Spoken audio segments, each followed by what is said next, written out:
మిత్రులారా, ఒక కేసులోని విషయం ఏంటి అని అంటే, ఒక వ్యక్తి ఒక సాదా బైనమ రూపంలో అంటే ఒక తెల్ల పేపర్ మీద రాసుకొని భూమి కొనుగోలు చేసినాడు, భూమి పొజిషన్ లో ఉన్నాడు. కానీ ఇప్పుడు తీరా చూస్తే పట్టా వేరే వ్యక్తి పేరు మీదకి జారీ అయింది. సార్, ఇప్పుడు నాకు పట్టా కావాలి, ఎలా? ఇది సాధ్యమయ్యే పనేనా? సాధ్యం కావడానికి అవకాశం ఉందా?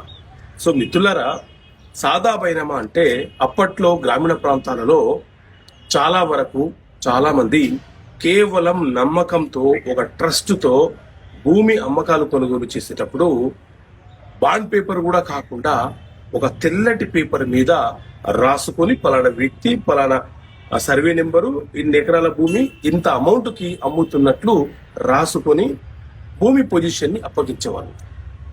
సో ఆ రకంగా తెల్ల పేపర్ మీద రాసుకోవడాన్ని సాదా బైనామా పేపర్ అని అంటారు.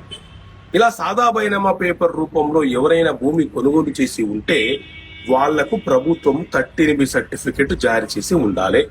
13B సర్టిఫికెట్ ఉంటేనే ఆ భూమి మీద మనం ఇప్పుడు పట్టా పొందడానికి అవకాశం ఉంటది.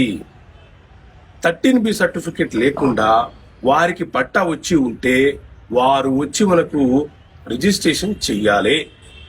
13B లేకపోతే సాదా బైనామా రూపంలో తీసుకున్న భూమికి విలువ ఉండదు. Okay friends.